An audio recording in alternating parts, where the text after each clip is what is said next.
In just a matter of minutes, the Federal Reserve will announce its decision on interest rates, likely holding them steady despite the president's push to lower rates. The economy remains central to Trump's midterms message, trying to convince Americans it's improving, tailoring his message around affordability. And today he stood alongside rapper Nicki Minaj to push Americans to sign up for his Trump accounts. That's an investment account for babies. He says those babies will be able to see the economic boom that's taking place in our country.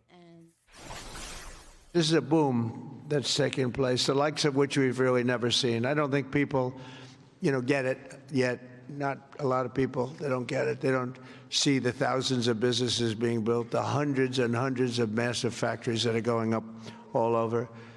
But they're going to start to see it. They're starting to see it. I mean, if they're modestly intelligent, if they're very intelligent, they saw it about a year ago. But data suggests Americans aren't seeing that so-called boom, with U.S. consumer confidence plummeting to its lowest level since 2014 and the dollar seeing its worst day since April. Joining me now, former GOP communications director, CEO of the Seneca Project, Tara Setmayer.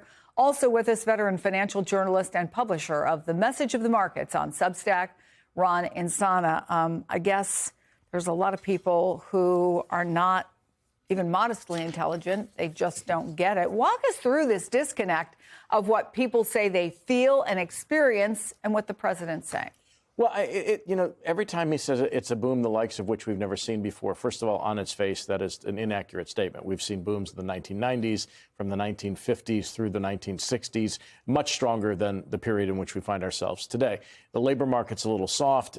Prices are still stuck at levels that people are not comfortable with. And there are some sectors of the economy that are booming, building out AI data warehouses and centers and things like that.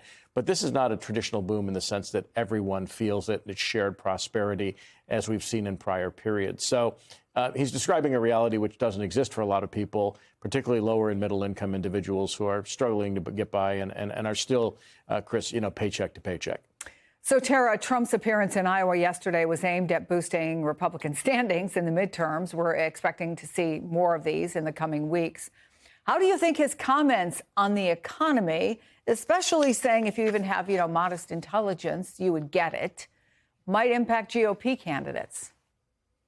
I've got to tell you, as a 30-year political communicator, I have never seen anyone ever be advised that they should be insulting their voters. I guess Trump is in the I'm going to insult everyone era of his presidency. That doesn't go over well. And when he jets in and out of these places, places that are now competitive, Iowa is a competitive space. That's why he's there. The Iowa, members of Congress, the senators there, they have to face a constituency that has record number of farmers filing for bankruptcy. They are suffering at the hands of Trump's irresponsible tariff policy. And for him to tell the good people of Iowa that they're idiots because they don't believe his lies on the economy, I just think is not a winning strategy. And it's going to be very difficult for the Republican members of Congress to take that approach and defend what Donald Trump is saying when he's basically insulting average everyday people who are experiencing something that he would never know anything about. He's a billionaire and has absolutely no idea what average everyday folks go through when it comes to economic hardships. So you have messaging on one hand, and on the other hand, you also have, I would say, Ron, 16,000 layoffs in Amazon announced today. What was it, 30,000 at UPS? Home buyers are backing out of contracts at the highest rate in a decade. So is this the kind of thing that can take a wait and see, and maybe things will be better when people go to the polls?